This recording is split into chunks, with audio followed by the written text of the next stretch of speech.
Hi hello. അപ്പോൾ ഇന്ന് നല്ലൊരു ക്രിസ്പി ഉഴുന്നുവടയുടെ റെസിപ്പി നോക്കാം. ഒരു 3 മണിക്കൂർ കുതിർത്ത് വെച്ച ഉഴുന്ന് ഐസ് ക്യൂബ് അല്ലെങ്കിൽ തണുത്ത വെള്ളം ചേർത്തൊന്ന് അരച്ചെടുക്കണം കേട്ടോ. കുറേശ്ശെ വെള്ളം ഒഴിക്കാൻ പാടുള്ളൂ, ഒത്തിരി വെള്ളമായി പോകരുത്.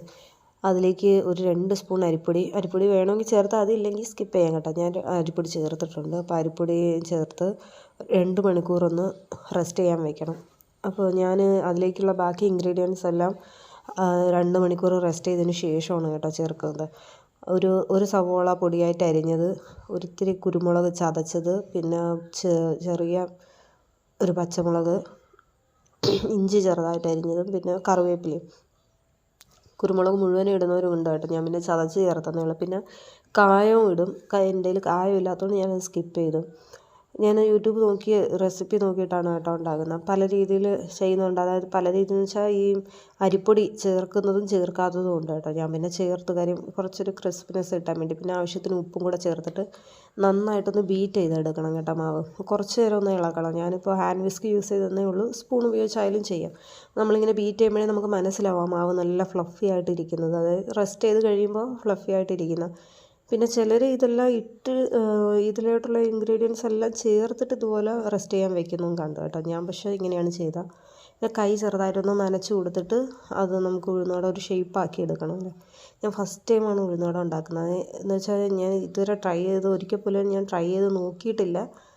ആദ്യമായിട്ട് ഉണ്ടാക്കിയാണ്. അപ്പം എനിക്ക് അതിൻ്റെ ഷേപ്പ് പിടിക്കാനൊക്കെ ഭയങ്കര ബുദ്ധിമുട്ടായിരുന്നു. അത് എണ്ണയിലോട്ട് ഇട്ടപ്പോൾ ആദ്യം പൊട്ടിത്തെറിച്ച് പേടിച്ച്. ഇതല്ല ആദ്യത്തേത്, ആദ്യത്തെ വേറെയായിരുന്നു.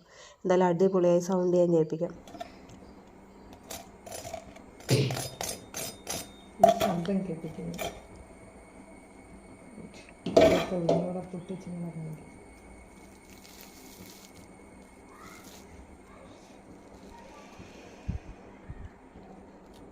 കേട്ടോ. അതുപോലെ നല്ല പുറം നല്ല ക്രിസ്പി, അകത്ത് നല്ല സോഫ്റ്റ് ആയിട്ടുള്ള ആയിരുന്നു. എല്ലാം നല്ല അടിപൊളിയായിട്ട് വന്നു. ഇത് പിന്നെ ഈ ഷേപ്പ് ഞാൻ ഒരു യൂട്യൂബ് വീഡിയോയിൽ തന്നെ കണ്ട് ഒരു ട്രിക്ക് ചെയ്തതാണ് കേട്ടോ. ഈ ഒരു ഷേപ്പ് അവരെ ചാനലിൻ്റെ പേര് എനിക്ക് ഓർമ്മയില്ല, അല്ലെങ്കിൽ ഞാൻ മെൻഷൻ ചെയ്തേനെന്നുണ്ട്. ഇതുപോലെ നമ്മളെ ചായയരിപ്പില്ലേ, സ്റ്റീലിൻ്റെ ചായയരിപ്പ് എടുത്തിട്ട് അതിൻ്റെ ബാക്കിൽ നമ്മൾ കൈ വെച്ച് ഹോളിങ്ങനെ ഇടുന്ന പോലെ തന്നെ അത് ബാക്കിൽ വെച്ച് ഒന്ന് ഷേപ്പ് ചെയ്ത് ഹോളിട്ടിട്ട് എണ്ണയിലോട്ട് ഇടാം. ഇതാകുമ്പോൾ നമുക്ക് കുറച്ച് താഴ്ത്ത് വെച്ച് ഇടാം, എണ്ണയിലോട്ട് ഇടാം. മറ്റത് കയ്യിൽ വെച്ച് ഇടുമ്പോൾ എണ്ണ തെറിക്കുക, അല്ലെങ്കിൽ വെള്ളവും കൂടെ വീണിട്ട് പൊട്ടിത്തെറിക്കുന്നതൊക്കെ പ്രശ്നം വരും.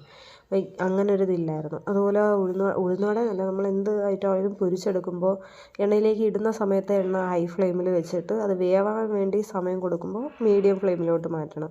അതുപോലെ തന്നെ തിരിച്ച് കോരിയെടുക്കുന്ന ടൈം ആകുമ്പോഴും ഹൈ ഫ്ലെയിം വെക്കണം. അപ്പോൾ നമുക്ക് എണ്ണയൊന്നും ഒത്തിരി അതിൽ പിടിക്കാതെയൊക്കെ എടുക്കാൻ പറ്റും.